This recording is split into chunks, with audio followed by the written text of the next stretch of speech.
Hello everyone and welcome to APS webinars. We are happy to kick off our first student-led undergraduate seminar series, Pulse, with a panel on potential research areas in physics. I am Keshav, APS student ambassador and a graduate student from ACSIR at CSIR CSI Chandigarh, India. And I will be your host for today's broadcast. I am also joined by Ariana Dalia Vlad, an undergraduate student at Harvard University, USA, who will be moderating the Q&A portion of the webinar, and Cyrus, a graduate student at TU Dortmund University, Germany, who will be providing tech support. And thank you so much for joining us. APS webinars are brought to you as a service to the American Physics Society, connecting you with the experts of individuals who can offer insight into physics career, educational programs, and professional development for students, working physicists, and educator. Please change the slide. This is the first webinar in the newly launched series, Physics Undergraduate Learning and Sharing Experiences, Pulse. Our next broadcast will be on understanding independent research and will take place in October. Please join us for these future broadcasts, which will take place over the next several months. And don't forget to sign up for APS webinars mailing list using the link shown. Next slide, please. This webinar series is organized and sponsored by the APS Student Ambassadors. The Student Ambassador program allows students to represent APS at their local institutes to promote APS membership and resources while fostering a community of physics students locally and globally. You can visit the website on the screen to learn more about the program or apply. Next slide, please. APS membership is your connection to the wider physics community through news, research, and online document directory, events, and more. APS offers distinct meetings, newsletters, and online collaboration spaces to help you zero in on the professional working in your field of study. You can advance your career with access to the APS job board, webinars, and more resources for physicists. Next slide, please. I'd also like to highlight some APS other resources to help students in their career, such as the new physics job board, where you can explore job opportunities worldwide across different sectors. Next slide, please. And the annual conference for women in physics is a unique conference to help undergraduate women continue in physics by providing them with the opportunity to experience a professional conference. Applications are now open. Next slide, please. Before formally introducing our speakers, I would like to go over some housekeeping items. Today's presentation features a speaker from multiple research fields in physics with diverse career trajectories in industry and academia. They will be providing information about their backgrounds, exploration of different science fields, and how they interact with undergraduate in their lab. After the speaker finishes the presentation, the remainder of the program will belong to you for our question and answer session. Because of the number of people attending this webinar, we are only accepting text questions. So if you would like to ask question, please type it into the Q&A panel located in the on the right side of your screen. Please indicate which panelist your question is for if you would like to hear from a specific speaker.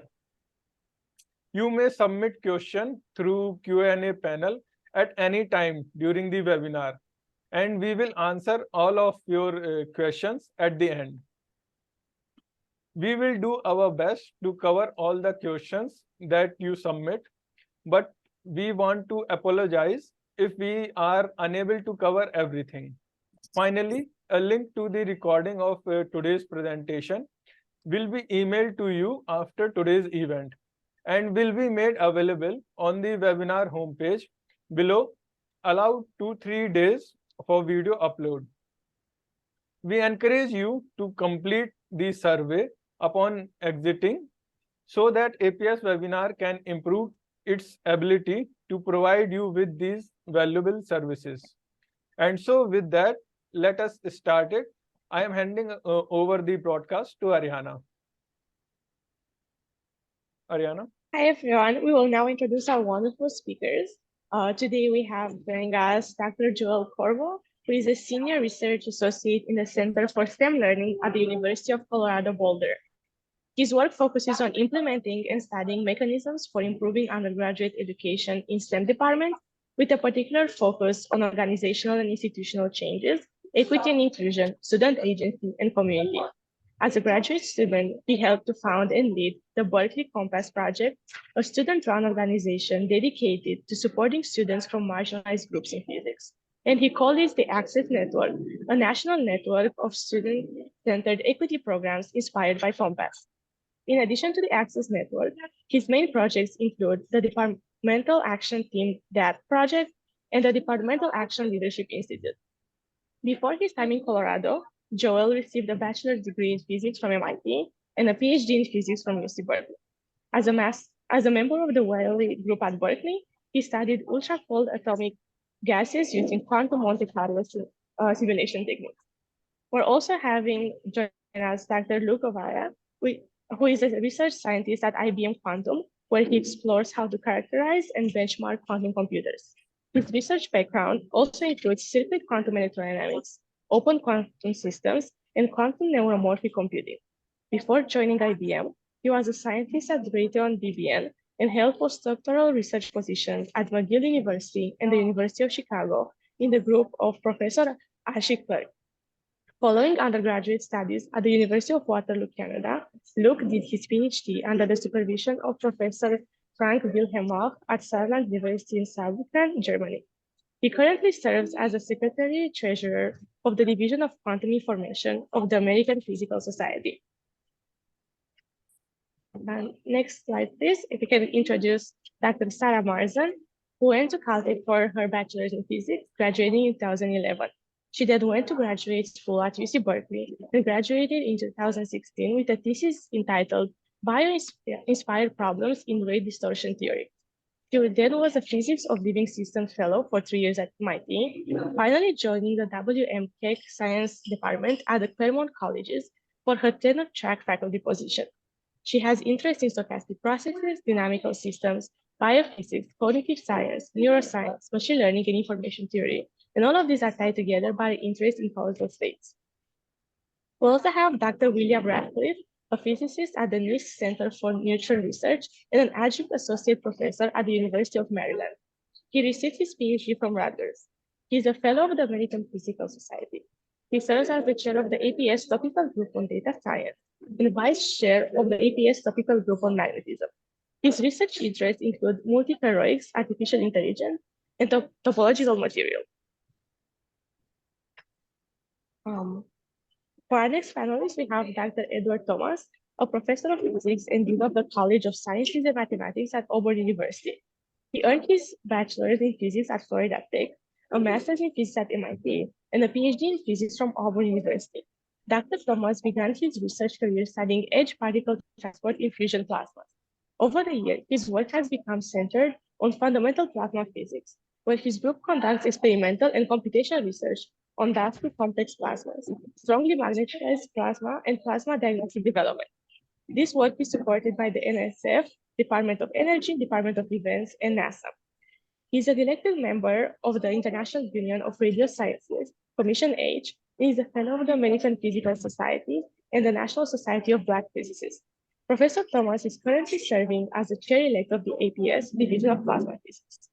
And last but not least, we have Dr. Anjali Tripathi, an astrophysicist at the intersection of science and policy at NASA's Jet Propulsion Laboratory.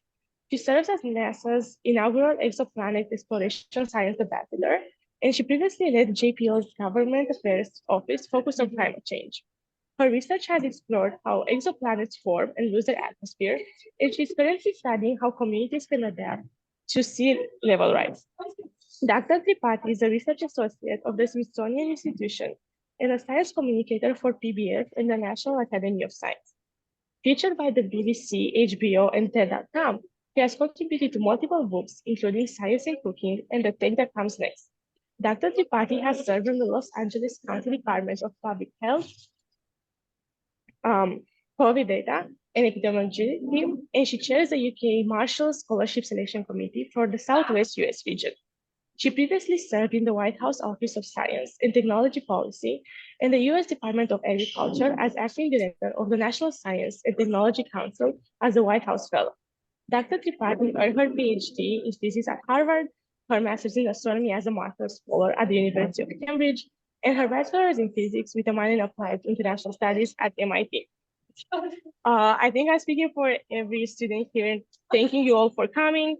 And I would like to kick off with a question. I introduced you, but just to hear from yourself, if you could share a brief overview of what you do in your current research or line of work, you can explain us what you're doing and why you're passionate about it. Oh, and just to not get things confused, maybe we can start in the same order that I introduced you, so we know how to prepare the answers. No way I'm going to remember the order, so you just call on us. Okay, that is very fair. Perhaps Joel can start us off. Yeah, that was, yes. Everyone, yeah, happy to be here. Again, my name is Joel Corbo. I'm affiliated with the University of Colorado at Boulder. A brief overview of what I do. Yeah, I mean, like was said in the introduction, my work is not sort of in what you might think of as a traditional area of physics. I essentially have a number of different projects that all center on both implementing and then researching different ways of essentially improving higher ed.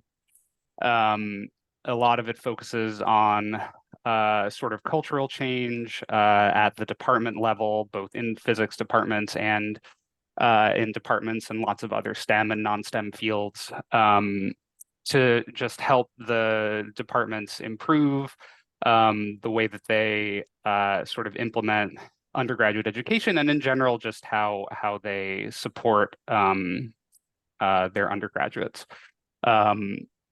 Yeah, with a focus on sort of cultural change type work, also, focusing on issues of equity and inclusion, and really supporting student voice and agency and so on.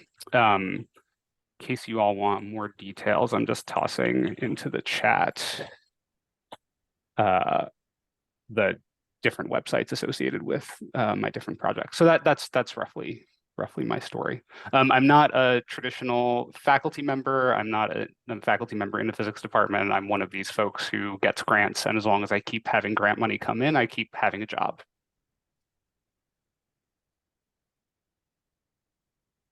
Thank you so much for that. Luke, do you mind going next? Sure. Yeah. So yes, I'm Luke Govia, and I'm a staff scientist at IBM Quantum. And what I work on, like in the introduction was mentioned, was characterizing and benchmarking quantum computers. And what that means is that I try to figure out how quantum computers are performing, both sort of generically and at specific tasks. And then I try to understand if things aren't working well, what's going wrong. So it's a mixture of debugging as well as sort of just understanding performance. Like you might think about the sort of traditional process performance of GPUs or CPUs and classical computers. And this work really spans, a full scale from the largest devices of 100 plus qubits that you see coming out online these days, all the way down to very specific single qubit, small devices, understanding very detailed physics of how they operate. So it's nice that I get to work in, I think, a wide variety of subfields within a subfield. I can think about the nitty-gritty device physics of a particular implementation of quantum systems, all the way up to questions of statistics and outlier identification on bigger systems. So I definitely think I feel like I keep interest and be able to and vary what I when I get bored of something, I can move on to something else. So it's really nice that way.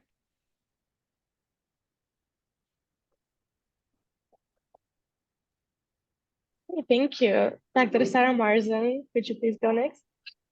Hi, yeah, such cool stuff from everybody. So I'm a tenure track faculty at the Claremont colleges, as was stated.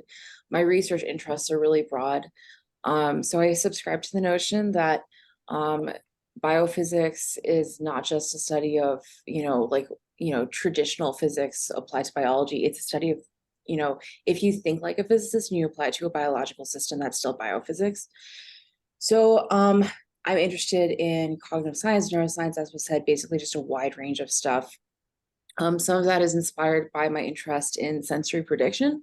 So I like to think about, how well biological organisms predict and how they predict. And I also happen to have a disorder where sometimes I have psychotic breaks, and I try to make lemonade out of lemons.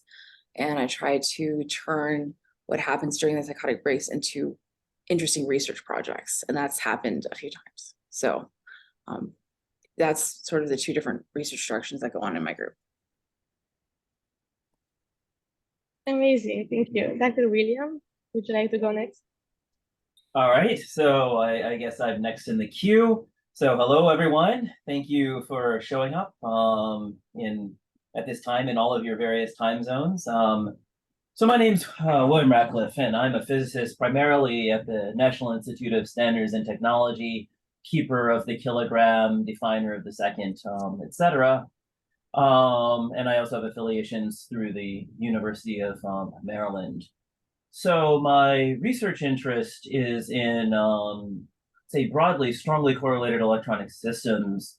But specific examples of that would be, for example, some of these materials that are known as topological materials. We have a wide range of backgrounds here, so I won't dwell on this too much, but these are materials that might be useful for making more fault-tolerant qubits, which could help with the future of quantum computing. I'm also interested in any number of magnetic materials that can be used for both sensors or for storage. And my primary probe for understanding these materials is neutron scattering. So many of you are probably familiar with the idea of X-ray scattering, but instead of scattering X-rays, we can scatter neutrons. The advantage of neutrons is that it has a magnetic moment, so we can also learn about the magnetic properties. And to try to perform these experiments more efficiently, or to draw more information from them, then I use artificial intelligence to accelerate my efforts. So that's a lot. I'm happy to answer questions, but I'll try to be brief so that we leave you plenty of time to ask whatever questions that you may have. Thank you so much. Next, we have Dr. Edward. Sure. Well, great. Well, welcome everyone, and thank you all for joining us. If it wasn't for you all, we wouldn't be here. So we're really happy to have you here. In the introduction, my name is Edward Thomas. I'm a professor of physics, and about 6 months ago, they also decided to make me dean of my college. So I'm the dean of the College of Sciences and Mathematics at Auburn University. I guess I volunteered for that. In my physics life, which I still actually have some time to do these days, I run a research group. It's called the Magnetized Plasma Research Laboratory, and we primarily focus on the study of low temperature plasmas. So these are, these are the kinds of plasmas that you would use for a lot of technological applications, for example, like microelectronics manufacturing and things like that. Most of the work that we're interested in the basic properties of these kinds of low temperature plasmas. My background and my research interests are in something called transport, basically how energy and particles and waves and instabilities move from one part of a plasma to another. So in that context, what we do is study strongly magnetized plasmas, and I can talk later on about the kinds of facilities we use for that. But the really cool part of what we do is we study a type of plasma called a dusty plasma, where you have small particles actually embedded in a plasma environment. You can see these particles with the naked eye. And so you can actually watch plasma phenomena occurring in the laboratory. And the really fun part is that these particles are just big enough that gravity influences them. So we also get to do experiments in a place where we want to get rid of gravity. So we do experiments on the International Space Station as well. And so we do a broad variety of experiments, all sort of focused on this idea of both understanding plasmas for applications on Earth, using plasmas to study in the laboratory simulations of the space environment, and just trying to generally understand transport processes in plasmas. So that's it. That sounds very interesting. Thank you. Dr. Anjali Tripathi, can you go next? Sure. That space research that you're doing is a perfect segue into my work. So my name is Anjali Tripathi. I work at one of the 10 NASA centers in the US, the one out in Los Angeles run by Caltech called Jet Propulsion Laboratory, or JPL. My background, my degrees in past research have been in astrophysics.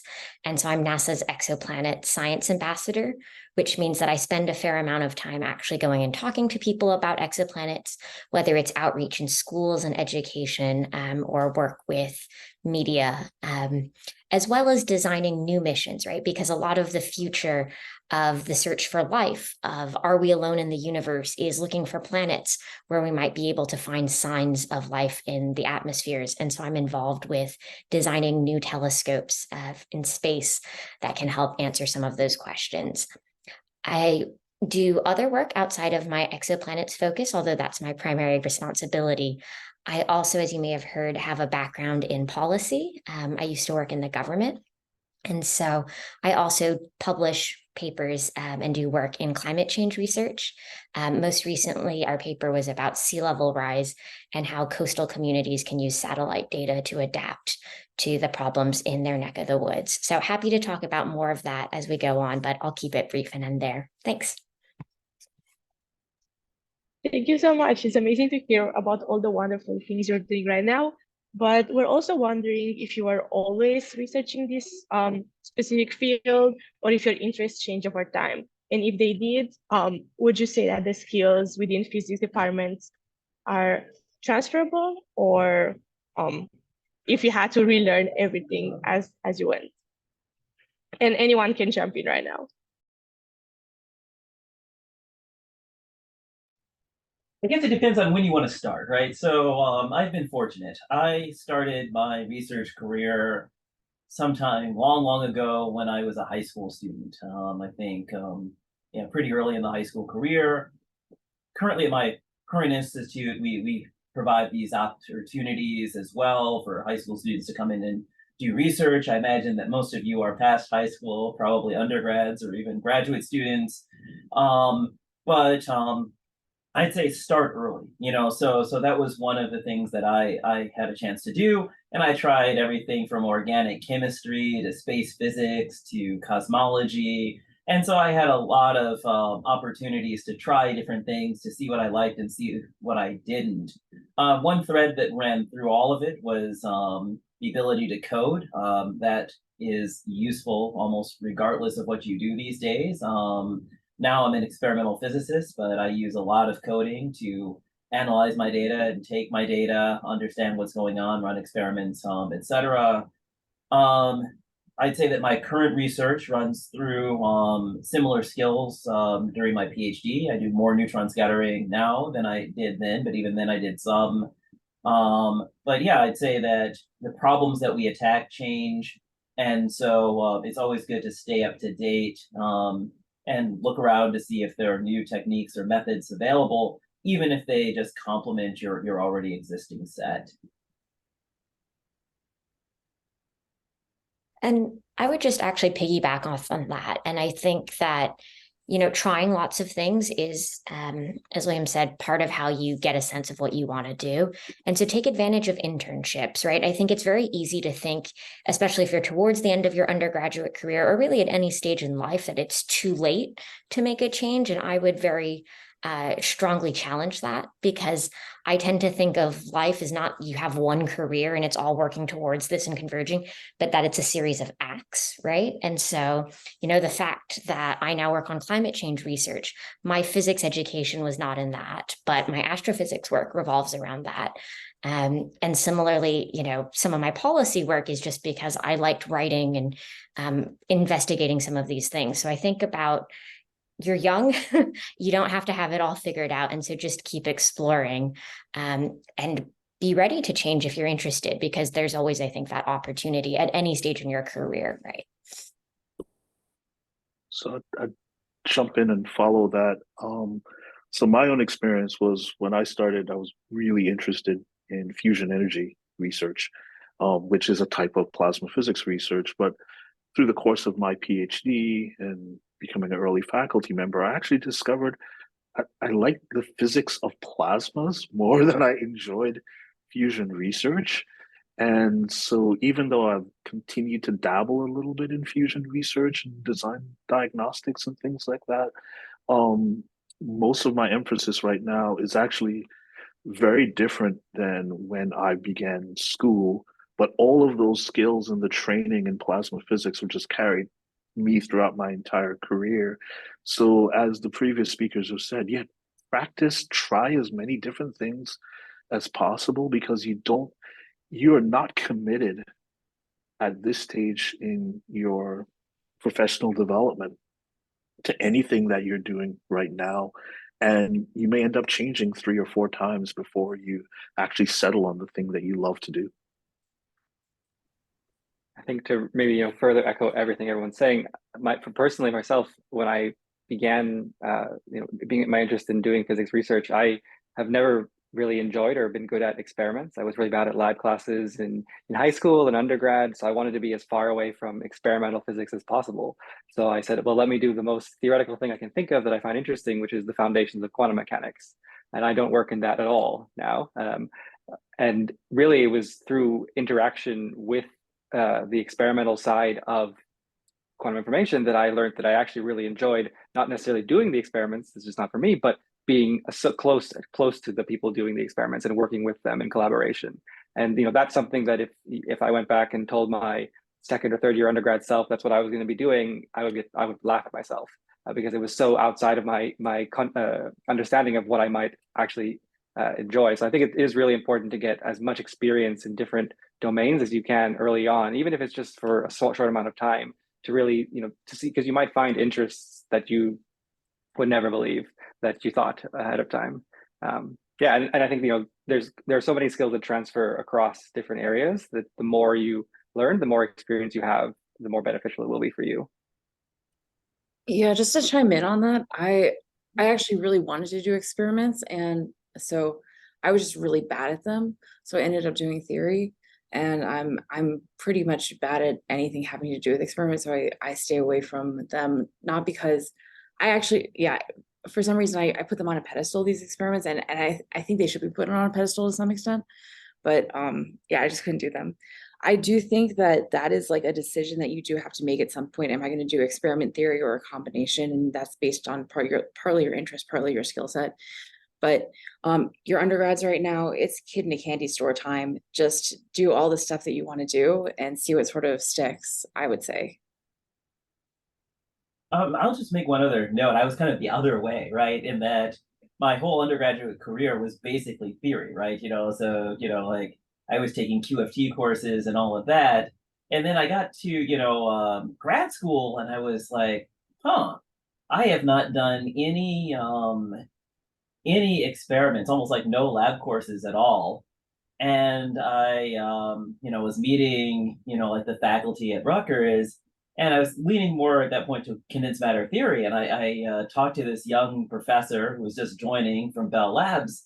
And he's like, well, if you want, you can work in my lab over the summer. I was like, yeah, that seems like a good idea. Like I should learn a little bit about this experiment stuff because, this would be useful as a theorist. And oddly enough, the Rutgers Theory Group paid for me to work in this experimentalist lab. And well, an older student in the lab was like, oh, yeah, you have to watch the resistivity drop down to 0 in the first superconductor I synthesized. And so I stayed up late to go and watch the resistivity drop to 0. You may see this LK99 stuff. Ours actually hit 0. But this was really exciting. And so then when I went back to the first year of grad school, I was taking, my mini body course, exactly solvable models. And like, this is okay, but to me, not as exciting as, making my own superconductor.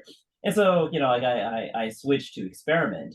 And I mean, I think that that's one of the things that's really useful, just again on the internships, is that you may find out that there's something, even a path that you were sort of starting along that might change your mind.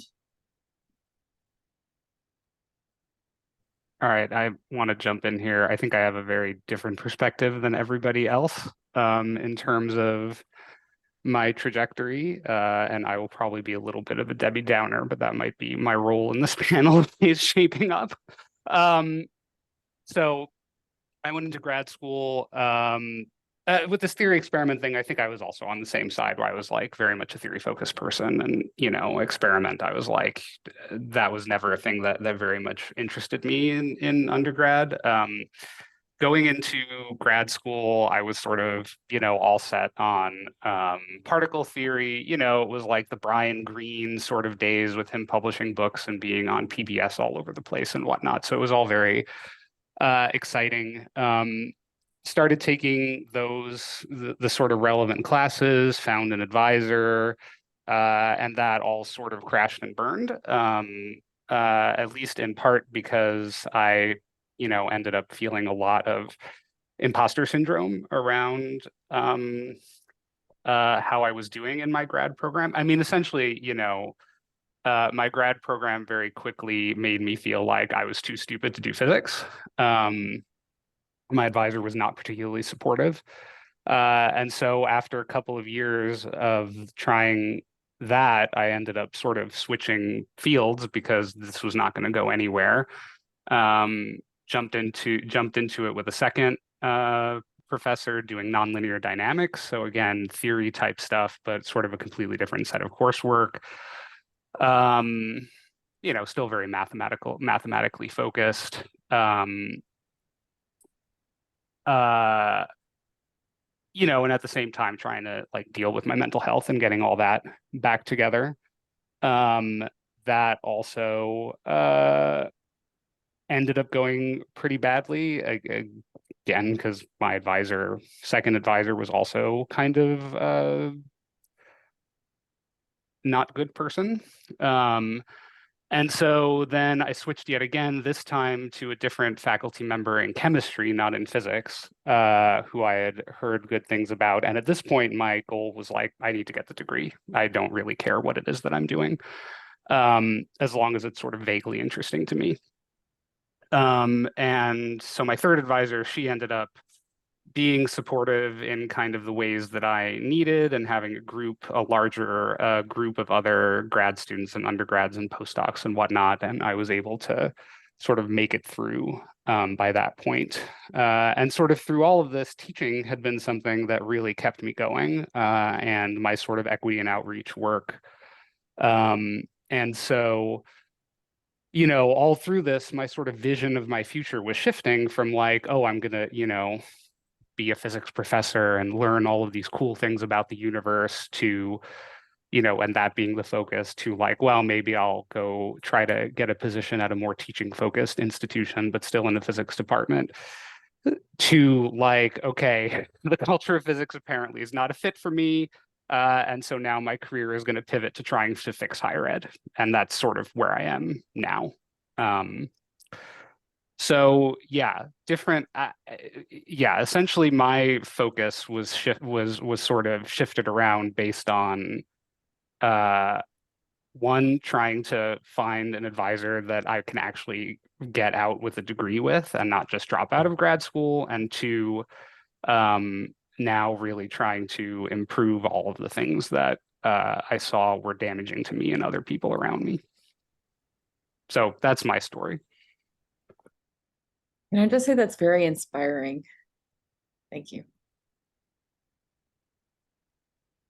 Yeah, thank you all for joining. It's amazing to hear about your journey and how your interests and change and how they were formed.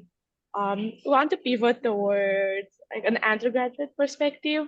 So we're wondering if your research area as it is now, it's accessible to undergrads, and if you assume no prior experience or no prior knowledge, what could an undergrad do if they work with you right now?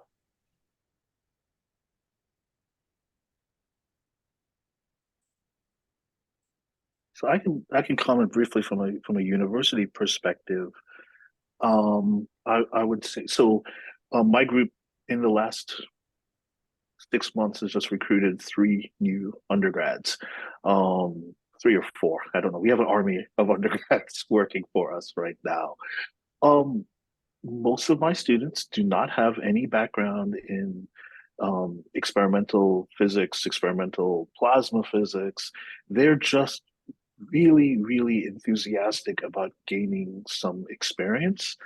And so from my point of view, my goal when I train undergraduates is to give them that experience of what it's like to be in a research laboratory. Um, what we do is in my group, what we do is a split between sort of shadowing maybe one of the graduate students or postdocs, but also every undergraduate student in my group has some assigned project that is their project that they work on. And so we begin with very simply, again, I'm an experimental physicist. You have to learn things like building vacuum chambers and building diagnostics. It's all very hands-on at the beginning. And through that hands-on work, that's when I begin to introduce them to the physics of the plasma as we go forward. The other thing is because we do a lot of our work is all about imaging and laser light scattering and things like that. And plasmas just tend to be just these really very visual, pretty objects. It's really cool because students come into the lab, they see this box of glowing purple light with green lasers and blue lasers shining into it, and they get just super excited, and then they can look into the experiment and they can see the little particles actually moving around in the inside of the plasma. So it becomes a really, really visual experience. And I have found, at least for my area of work, that is something that has really helped pull undergraduates to the work that we do. We'll stop there.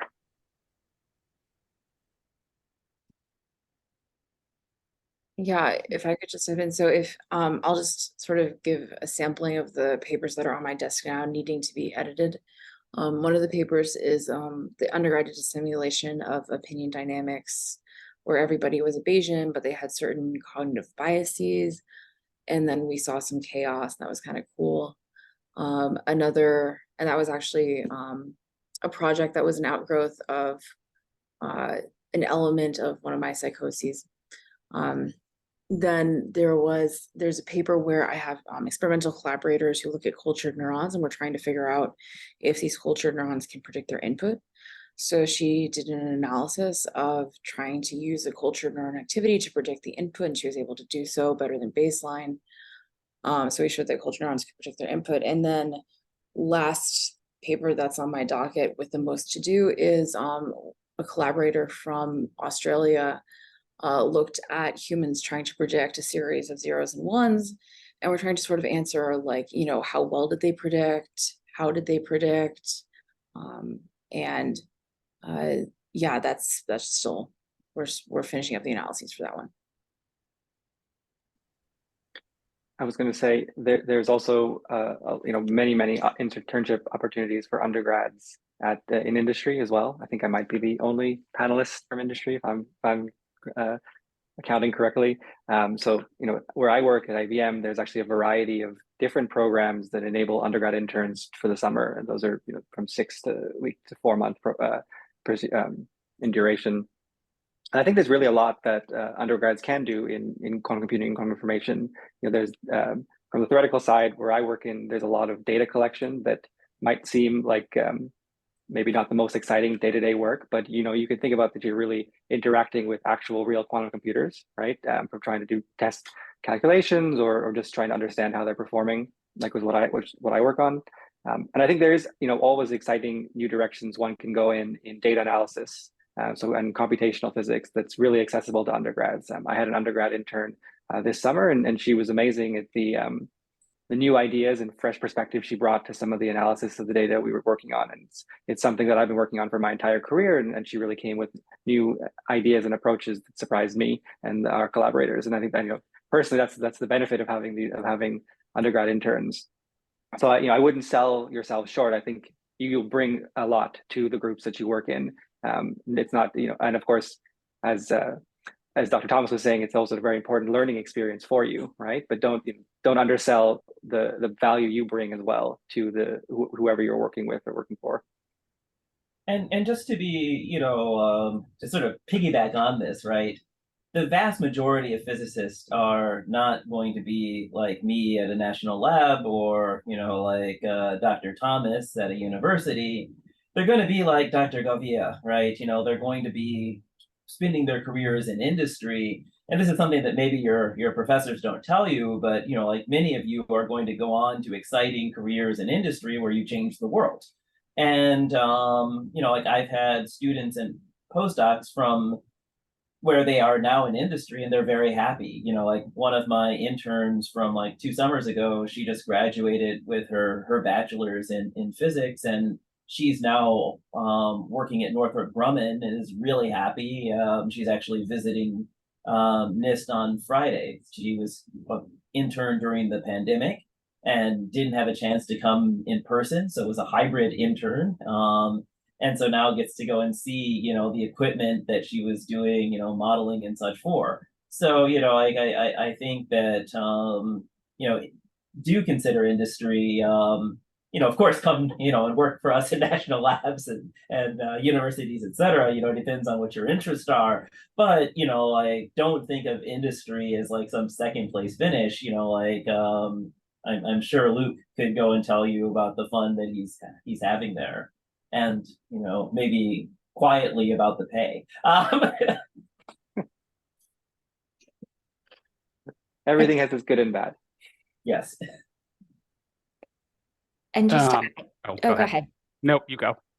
Just to add 2 quick thoughts there on the tactical side of things, right? Because, like I'm now working in climate change, which if I just pick up a newspaper, I can read about it. And I think when you get into some topics in physics, it can feel like there's a really high barrier to entry of all the prerequisite knowledge to get there.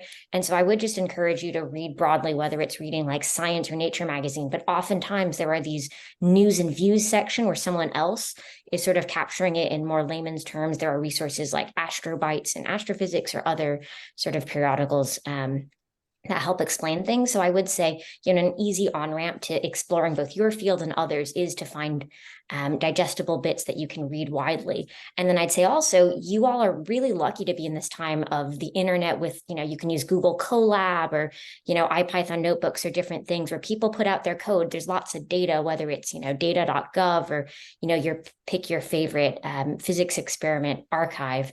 And so I'd say just to start playing with a lot of that, because those skills are really transferable and can help you shift laterally in different ways. So I just wanted to put that out there.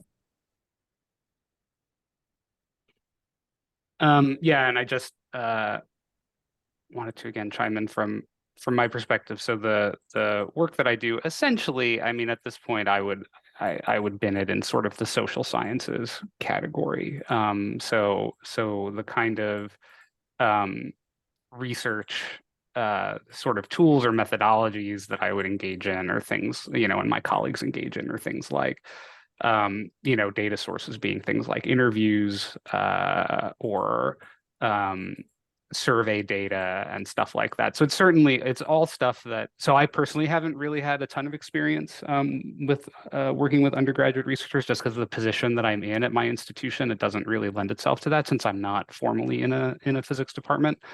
But I think I've sort of seen it work out really well. There's tons of undergrads who do physics education research and sort of related areas. I think it's quite accessible. But it is certainly a very different thing than what one thinks of as traditional physics research. And I had another thought that's fallen out of my head.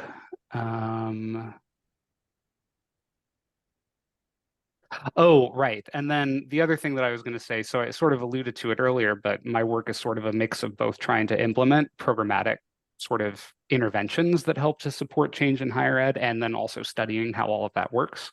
And so, at least in those areas, there's sort of room for undergrads on both sides of that. And in fact, a lot of the programmatic sort of intervention-y work that I do with my project teams, like we really try to put a very strong emphasis on the idea that students, both undergraduates and graduate students, are a really important piece of institutional change work, and that all of the work that we do needs to really involve the input of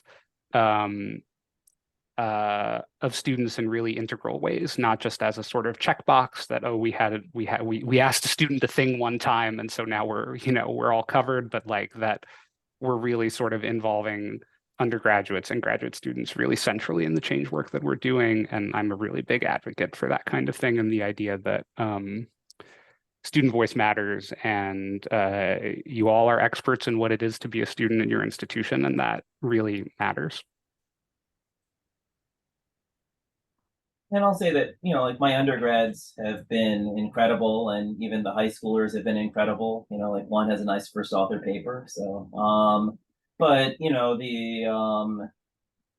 like some have decided that physics is for them, and the oldest is, one of them is like working on the PhD. One is like staff at Carnegie Mellon. But like so you find some that go on and they continue in science, or some cases they go on to computer science. Other cases, they decide that this isn't for them, right? They decide that math is more fun, which is great, because then they learn that there's another pathway for them that aligns more with their interest, or they go off and do like pure AI or whatever.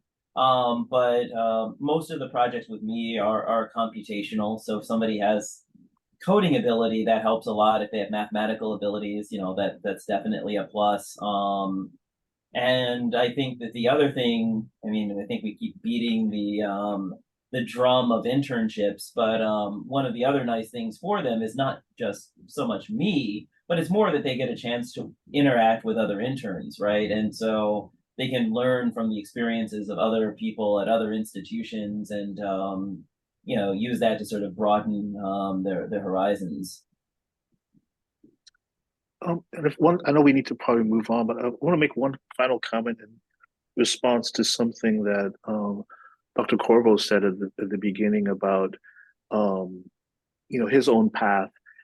You're seeing a bunch of folks here. It looks like, oh, look, all these people, they went to these institutions and what have you. My own experiences, I failed my first set of qualifying exams in my PhD years, as an and ended up deciding to change institutions and did all the things. Don't, as undergraduates, you look at folks that are on this panel. You're thinking about research, what you want to do. Do you want to do theory, experiment, computation? Recognize that for most of us, there wasn't a straight path that said you start here and then you run the clock forward 30 years and you're going to be a senior researcher at a national lab, or you're going to be dean of a college, or you're going to be doing this. That path weaves and changes and evolves.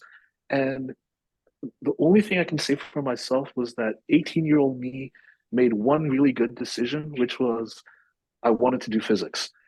Most of the other decisions that 18-year-old me made were pretty awful. But you're trying to decide what you're going to be doing 20 or 30 years from now, and there is no straight path. You're seeing a snapshot of us at this moment in time, but our paths to get where we are now, are all really complicated if you were to pull any of us aside and have a conversation. And so I would say to the undergraduates, as you're thinking about your research careers, how you become involved in research, and we see a lot of the questions that you're asking, there's no singular answer, because for each of us, there was a different path of how we got here. So I just wanted to make sure I said that before we moved on. No, thank you so much. We really appreciate it. Next, we have a quick question just to gauge sort of the collaboration that goes on in your fields, in your experiences. How often do you collaborate with scientists in different areas of physics, or even different areas of STEM, or just research in general? I collaborate all the time, right? I mean, science is an international sport at this point, and we've moved past the era where one person knows everything. And so, at least in my field, it's very common for, say, for example, me to be an expert in neutron scattering. I may collaborate with even other neutron scatterers at other facilities, people who are incredible at growing, thin films or single crystals, other people that are experts at other measurement techniques such as Raman scattering. And so collaboration is part of the real life of physicists. I imagine for those who are in companies, probably even more so, the ability to work in teams would be important. But even at national labs, when you're working on some projects, it's not just you as a scientist, sort of sitting alone at your whiteboard or at your computer. You are also working with people who may have expertise in, say, cryogenics, expertise in areas of nuclear physics, what have you. So be prepared to collaborate with others. I think that that's just the way that physics has moved, at least in the realm of, say, condensed matter or neutron scattering.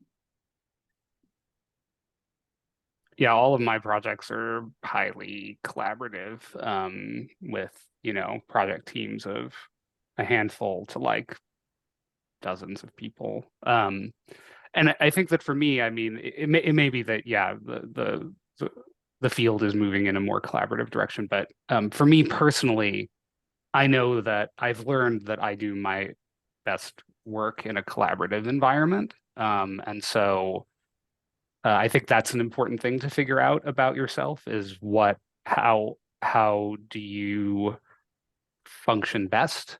Are you the sort of person who's better, who is happy to sort of go off and think on your own for a long time, or do you really need this collaborative process in order to really thrive? And I'm the latter. So for me, it was also really important to surround myself with a lot of really good collaborators who I work well with. And yeah. Yeah, I mentioned before. So I'm a theorist who wished she had been an experimentalist, and I definitely need to get some experimental data to test out any of the theories that I have. So I need experimental collaborators all over the place. No question about it. Yeah, I would say I feel very similar to Dr. Corbo, that I really thrive in a collaborative environment, and also similar to Dr. Marzen, I take advantage of my collaboration with more capable experimentalists to get me the data that I can then pretend like I'm an experimentalist with. But I think from an industrial perspective, I think one thing to consider is that collaboration becomes absolutely essential, like Dr. Ratcliff was mentioning at industrial research, because you're thinking about the coordination of a large team towards a specific set of goals. And if you sort of isolate yourself and don't at least check in with what other people are doing, that can often lead you to be going pretty far astray from what the goals of the bigger picture might be. And within QIS, within quantum information science, there's certainly still a role and a place for sort of the lone theorist who develops a new quantum algorithm or something like this. But I think even now, as the field has progressed and as things have become harder, for sure, the need to have multiple people working on a specific project, or even just a specific sub project, has grown tremendously. I think we'll see more and more collaboration across the board moving forward. And I'll just add, a lot of people think to work at NASA or go to space, you have to be an astrophysicist or a rocket scientist, and that's totally untrue. You need everything to go to space, right? You need a teacher inspiring someone to think about space. You need engineers to actually build it and make it work. You need someone to think about what's the science it's going to do and everything in between. And I think it's a huge emphasis for us right now to get students like yourselves who are listening to this call to think about their role in that, because, you know, I'm working on the Habitable Worlds Observatory, which is a telescope that's not going to launch for 20 years, right? So the graduate students who are going to work on that may not even be born today, and you may be their advisors. So just thinking about that whole continuum of we need everybody at all stages is, I think, one to consider.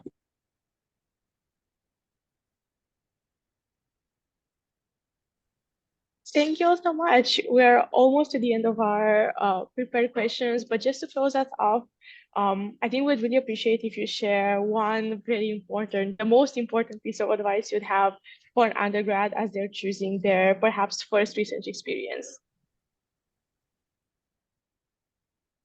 I'll start with the thing that I wouldn't have expected, which is work on your writing. I think communication is a hugely important part of being an effective human, but also scientist. And I think, you know, I was someone who in college chose to take a foreign language for my humanities classes, so I wouldn't have to write essays because I hated writing essays. But I think, you know, whether you're writing research publications or doing outreach or anything in between, being a strong communicator is really important. And so the best way to do that is practice your writing.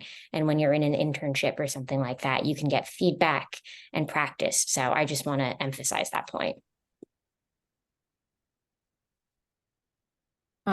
I would like to say, you know, focus on making sure you choose a mentor who is not toxic. Talk to the people in the lab, make sure that they're happy, make sure that they're not overworking themselves to the point where they're working like 80-hour weeks and they feel wretched about their days. I mean, you want to be working in a lab where people are excited, where people are jazzed, where where basically a happy lab is what you want to be in. A happy lab, but not so happy that you don't do science. So there's a balance there. Yeah. But I agree on the toxic, business, right? I mean, like what I tell people all the time is, like your advisor could be world famous and a horrible human being. And so you really need to look at this. And, like if you find this out sooner rather than later, all the better. Sometimes it may take a while to realize this, but this is something that you really want to consider when you're picking your research group. I also agree with the comment on writing that, part of what we do is write papers, but we also do a lot of communications through public speaking, speaking at conferences, sometimes even, the scarier task of speaking to the general public.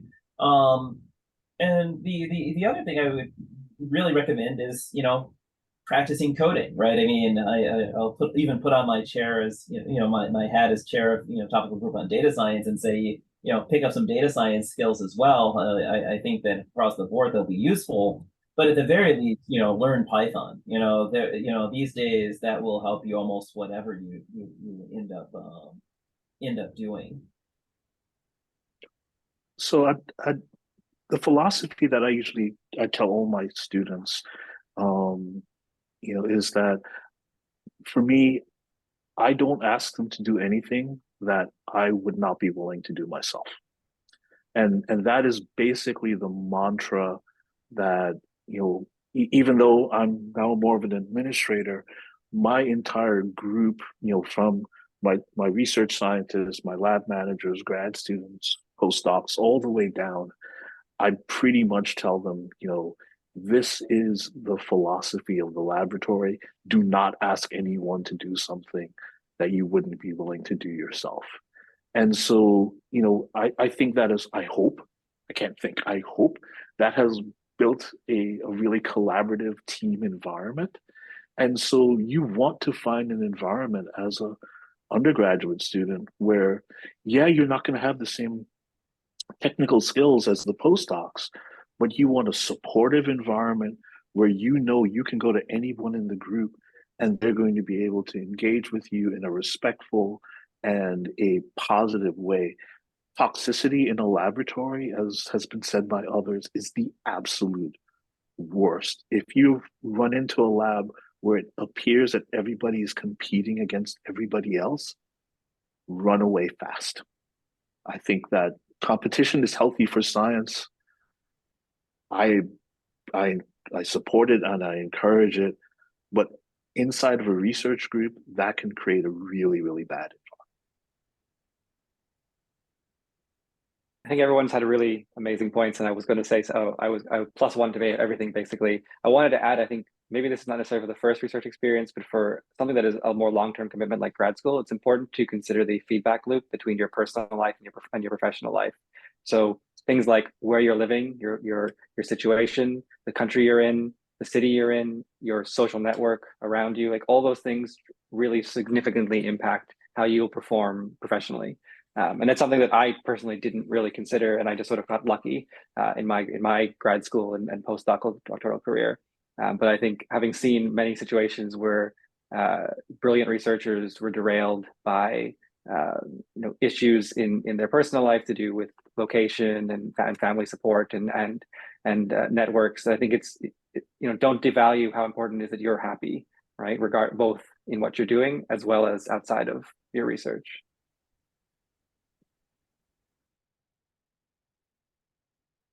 100% echo all the stuff that my co-panelists have said. You all essentially stole the ideas that were at the top of my list. But I think I have another sort of piece of advice that's related but complementary, which is the idea that we go into these sort of research situations with the idea that we have an advisor, right? And sort of academia, I think, kind of encourages this idea of the advisor being sort of the be all end all kind of mentor. But I think it's important to push back on that a little bit and to recognize, one, that it's unreasonable to expect any one person to be able to fulfill all of the needs that you might have as a junior person in the field. That's just, honestly unfair to the mentor, even if, and setting aside all of this toxicity and stuff, let's suppose we actually are talking about a person who is trying to create a positive, healthy environment for their group. And so I would say, think about trying to develop sort of a constellation of mentors around yourself. If you know that the primary person running your group has this set of skills, but maybe there's this one area where you don't think that person can really help you develop, maybe try to find somebody else who can help you develop in that way. But yeah, the idea that mentoring really should be that you should have sort of a team of people around you, if possible, I think is a really important one.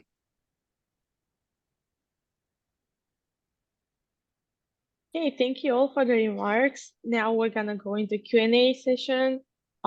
So if you're a student, just keep the questions coming. We're gonna select some of them, and we'll just sparse through them. I see one that's directed at Dr. Tripathi. If you could talk about your experience in policy, and maybe if anyone wants to jump in about how their research sort of influences the parts of their work that are not research. So a lot of you are involved in APS or other projects. In if Dr. Tripathi can start us off, and then everyone can jump in on that. I think that would be a good question. Yeah, thanks for your question, Charlie. So I, to the point that was just made about thinking about grad school and other things that make you happy, when I was an undergraduate, I wasn't sure I wanted to do a PhD because I, knew research. I had done it since high school, but I was afraid of committing 6 years. And so I went and did a master's in the UK. I went on Marshall Scholarship, but there are lots of opportunities to study abroad. And when I was there, I thought, I still don't know if I want to do this. Okay, so I came into my PhD really unsure, and along the way found lots of opportunities to try other things. And so one of them was a program called the White House Fellows Program, but there are White House internships. There are all kinds of similar things. And in my case, it gave me an opportunity to leave my PhD and actually serve in the top levels of government. And so for me, that world was one of, I was in my narrow research world and I sort of read all the papers and I knew everything about it, to suddenly I was writing reports on harmful algal blooms in the Great Lakes region of the United States, right? Which that's life sciences, that has all kinds of environmental impacts. It's totally different.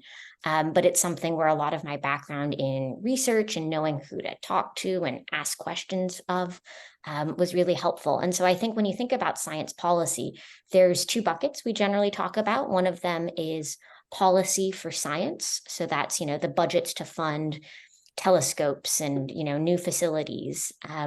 And then and sort of research protocols. And then there's science for policy, which is thinking about whether it's climate change or COVID or something else, that we really need to understand the science to make better policy. So I really fall into that second bucket of my interests. And so there was a lot of work that I did both on helping the people who are the policymakers understand areas better, as well as trying to tie that back into the people who were really the experts of connecting them with what is possible. So I'm happy to talk in a lot more detail about this, but just to say that we need a lot more physicists in government. I think it's really important, like those of you who watched Oppenheimer and are thinking about the Second World War and the role of physicists in shaping our nation, that's important. But if you actually go back in time, and the present moment, there's not that many differences. And so there are lots of problems that need help.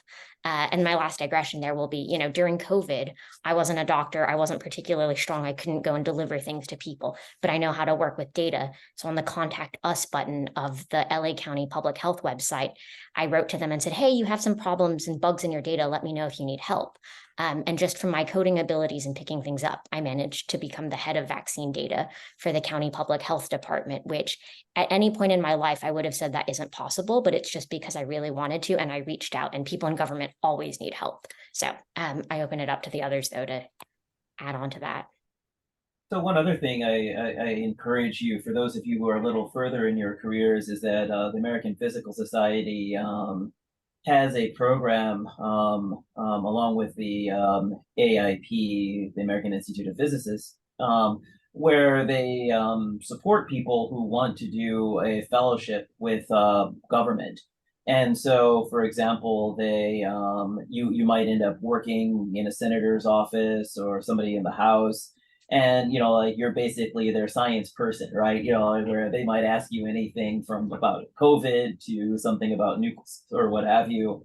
And there you'll also learn, okay, you're not going to just know the answers off the top of your head. You'll figure out how to use your resources, but that is another option. And a number of universities now actually have science policy programs or various institutes where you can get your feet wet and start learning a little bit about science policy, if that's what actually moves you.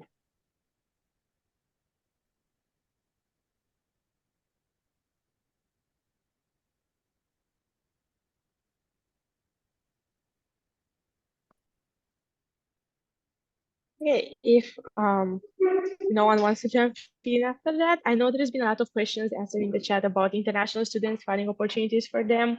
So I'd just like to read them out a bit because they will not show up in the recording. So Dr. William Ratcliff mentioned that for NIST, you have to be a US citizen or permanent resident. And that's always the case for some national finalists REUs. But Dr. Anjali Tripathi mentioned how GPL accepts self-funded undergrads all over the world. I'm an international student, so I know that's a bit of a struggle. So as a lot of the panelists mentioned, look at other countries, look at Germany, Switzerland. There's a lot of opportunities there. I think there was another question that I missed. Oh, there is a bunch of questions about masters compared to PhDs and different types of masters, different types of degrees. So I was wondering if the panelists can sort of give an overview of, I know a lot of you mentioned you have people in your groups that have different backgrounds. So how would someone with some, I guess, like not a conventional PhD fit in your lab or your group? Yeah, I could maybe start commenting on that. So being at a university and attracting a broad range of students, I personally have had students that have come from a broad range of backgrounds. I hope none of my former students would get mad at me for saying this. I've had one student who his early part of a career was in a rock band, and then decided to put that life behind and then come to graduate school he got his PhD and is now working in research. So he was a non-traditional student, came a little bit later in his life. I've had students that have been just done the usual, undergrad, grad, things like that. So from my own perspective, I've had probably about a third of my students that have come to Auburn that had a bachelor's degree from another institution before pursuing their PhD at Auburn. I have had students that have come from other institutions where they did their bachelor's degree and then pursued the PhD program here. I've had even a few undergrads from Auburn that decided to stay on and then do their work here. So there, again, as I said before, there's no single path. There is all sorts of paths. I think I saw some questions earlier about, okay, well, at these different stages, what might you do afterwards? I think the biggest difference between having a bachelor's or master's degree in physics versus a PhD in physics is really with each of those degrees, it gives you a little bit more opportunity, whether you're particularly in industry or at national labs, of how you kind of carve out and have the opportunity to perhaps lead your own research. If you're a bachelor's degree, a lot of the bachelor's students that decided not to go to graduate school, they got great jobs in various places, but you end up in positions where, for the most part, you are supporting a research project that someone else is leading. To be a lead in many places, not everywhere, that's where the master's degree and PhD tends to help. And that's really kind of the one thing that distinguishes between the bachelor's degree and the upper level degrees. Stop there. Yeah, I'm just gonna chime in with what I tell my students who say they want to get a master's. If you get a master's in the United States, they're quite expensive. They're cash cows at the university. And so I tell them, say you're going for your I probably shouldn't say this in this webinar, but I'm going to say this anyway. Tell the university you're going for your PhD, get out with a terminal master's. It will be cost free. It will be very cost effective. And I didn't say that and you didn't hear me. And also, so for example, where I am, we have people that are in a number of technical roles with a master's, but as Dr. Thomas was mentioning, you get a lot more control over what you're doing if you have a PhD in terms of like setting your own research direction, et cetera. And it's that experience of doing research that often separates physicists, from makes us sort of more attractive in some fields than you might suspect. Like you might ask, like, why would you even hire a physicist to do something like data science or, like finance or consulting, et cetera? And part of it is sort of the style of thinking that you learn as you are doing research. But that having been said, right, there definitely are opportunities, for masters students. You just have to keep your eyes open for the job postings that are that are out there.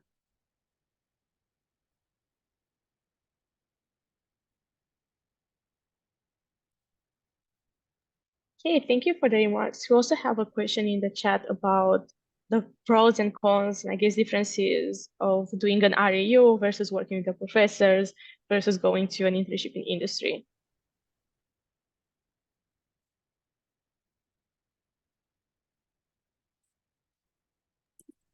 Well, maybe from the industrial perspective, certainly one of the pros is you might be able to be exposed to people with a wide variety of backgrounds, especially at a place like where I work at IBM Quantum. Like there's, you need everyone from the lowest level device physics and manufacturing and fabrication all the way up to very abstract theory of quantum computation. So you will have a chance to attend seminars and interact with those individuals as much as you can. And so I think you get exposed to a lot of different perspectives and a lot of different areas of research. Maybe one of the cons of working in industry is because of intellectual property rules or regulations or restrictions in the industry, you may not be able to openly interact with everyone who you're working with as much as you might like to, or as much as you might at an academic setting.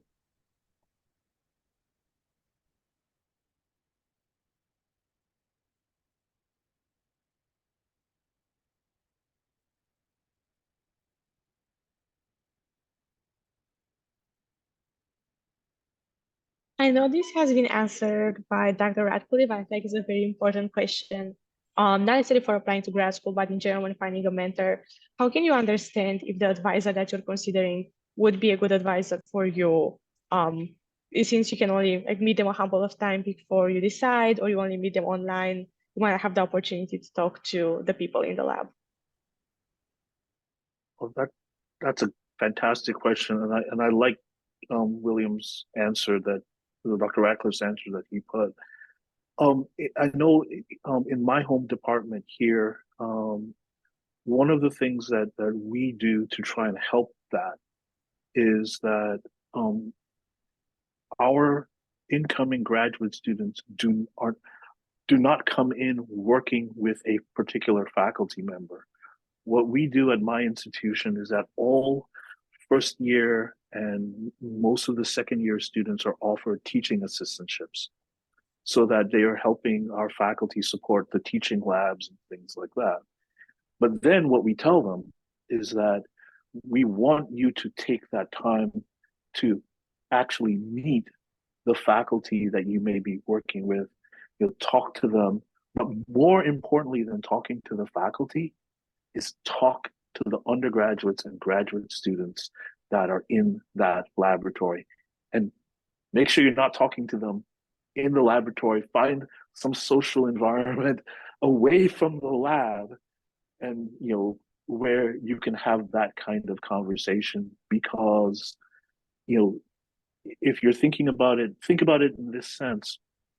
You may be working with this group of people for the next 5 or 6 years of your life.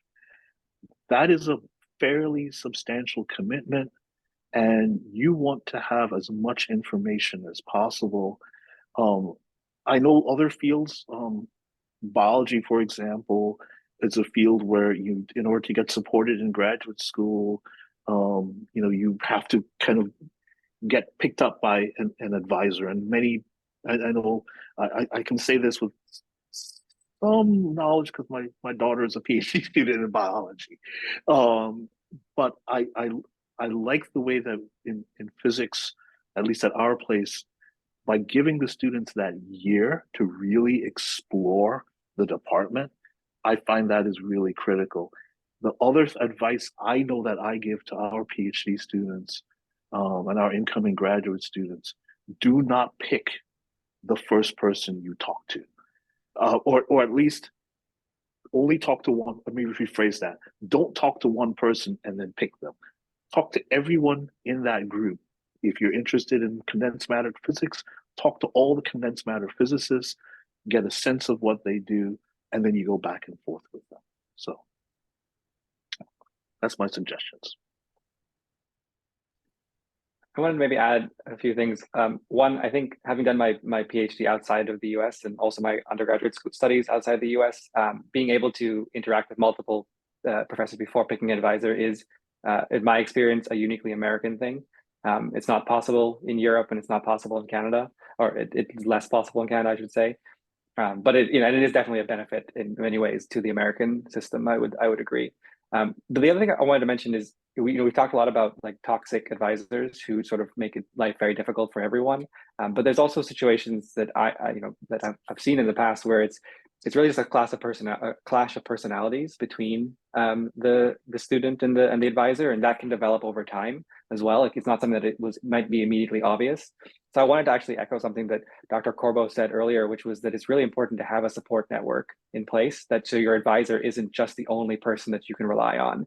And that can be something as simple as, is there a senior postdoc or a senior scientist or a lab manager in the group who you do get along with, and you could see yourself getting along with for the whole duration of 6 years, so that even if your relationship with your advisor becomes strained, at least you have this other person who you are working with to interact with on a more daily basis, and to sort of even act as a buffer between you and maybe the advisor, whoever it is you don't get along with. And these, unfortunately, these things are not necessarily possible to know ahead of time.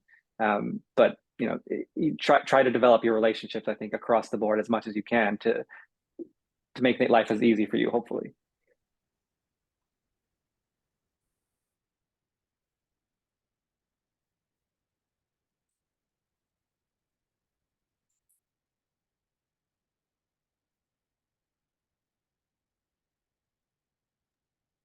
Okay, if there is no more thoughts on that, we have a question about open problem for research in display materials in quantum thermal. But I think it would be nice to close us up with just some, let us know about an open research question in your field or something you're very excited for the future.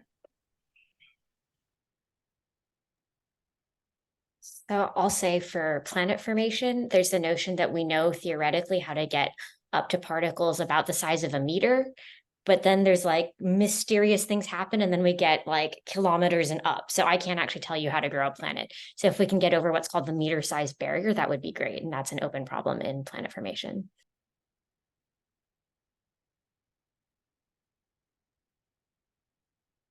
I guess I'll jump in. Oh, I'm sorry. No, go ahead. After you. Thanks. Okay, so I was just gonna say that the fields that I like to work in are sort of pre-Newtonian.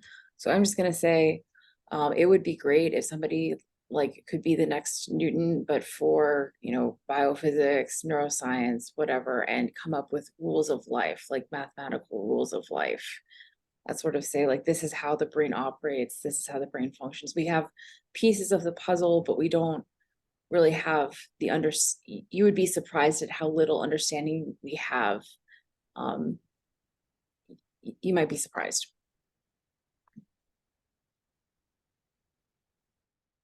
And I'd say that within condensed matter physics, there are any number of open questions within areas of, say, some of the topological matter. There's still open questions on realizing Majorana fermions. So how do we make these fault-tolerant qubits? I mean, Microsoft just had some ideas, but I'd say that there's still a lot of work to be done there. So probably the biggest open question in general quantum computation in general is what are the useful near-term applications of a quantum computer? But maybe more specific in what I do, it is too hard to characterize a quantum computer at the scale that we have now of hundreds or more qubits without having a quantum computer already. So the big open question is what information do we need to extract and how do we extract that efficiently, be able to understand if our devices are working the way we want them to. In my field in plasma physics, so first of all, I'd say for Dr. Tripathi, I work on the tiny particles and trying to build them up to even get to millimeter size. So that's a fun problem. I would say just generally in plasma physics, again, it's surprising. Even after 100 years of plasma physics research, we still don't fully understand how particles move parallel versus perpendicular to magnetic field lines in a collective sense. So a plasma is made not of one or two particles. That problem we understand. A plasma is made of 10 to the 15 to 10 to the 20th to 10 to the 30th electromagnetically interacting particles. And when you put that collection of particles together in a magnetic field, there's still no way to fully predict how particles will move parallel versus perpendicular to the magnetic field line. And so even though there are great advances in planetary science, fusion science, the term that we use in plasma physics is anomalous transport, which just simply means you lift up the rug, you put everything you don't understand into a number and you just say, it's that. And then but there's no way to predict it. And we can't build a computer big enough to simultaneously solve the interaction of all of those particles simultaneously. And so this is even though we love to say we understand how plasmas behave, at their core, we still don't.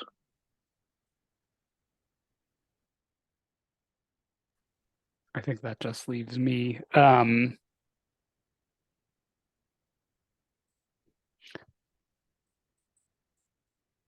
I think I will just answer this from my perspective, and a thing that I'm interested in learning more about, and have some like grant proposals in the works, is around how to really support the development of students as change agents in the context of higher education. Both sort of from the perspective of like, like I've sort of alluded to before, my work tries to really mix like the theoretical understanding of how change in higher ed happens with the like practical, let's go support interventions in departments. To me, I don't see a way to separate. I mean, some people do one side or the other, but to me, it only makes sense to the way my brain works to integrate those. Anyway, yeah, so figuring out what are effective ways of supporting students and departments in making change happen, and supporting departments, faculty members and so on, in sort of understanding that students have that ability, and their perspectives in those areas matter. And then also just trying to understand from a more sort of theoretical model building perspective, like what are the sort of factors that go into supporting students and feeling like they can act to make change in their environments, and to actually being able to do it from like the sort of theoretical perspective. Thank you all. That was the end of our questions. So it's good we got to talk about a lot of things, and we really appreciate our panelists being here and sharing their wisdom and their support for us. And I will now popcorn it to Keshaf, who's gonna close us off.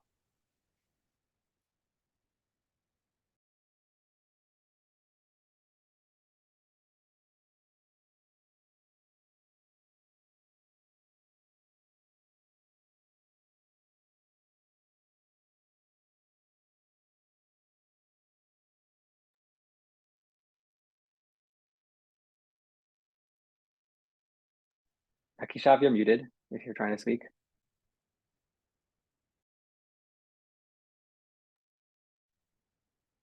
Okay. That was an insightful session. This is the all time we have today for the webinar. We hope we have covered most of the queries, and apologize if we did not get to your question. We encourage you to follow up by sending an email to webinars@aps.org, and we will forward your questions to our speaker or comments. I like to take a moment to thank and acknowledge the effort of our Pulse team in making this webinar successful. These team members are undergraduate and graduate students, and they have put in a lot of work to make this webinar a success. Next slide, please. A recording of the video will be made available on the webinar page, to which you will be directed at the end of the presentation. Please allow up to 5 days for upload. Lastly, in order to help APS continue to develop quality webinar presentation, please help us by taking a moment to complete the short survey as you exit the webinar today. This wraps up today's event, and we hope you will join us again next time. American Physics Society, copyright 2023, all rights are reserved. Thank you.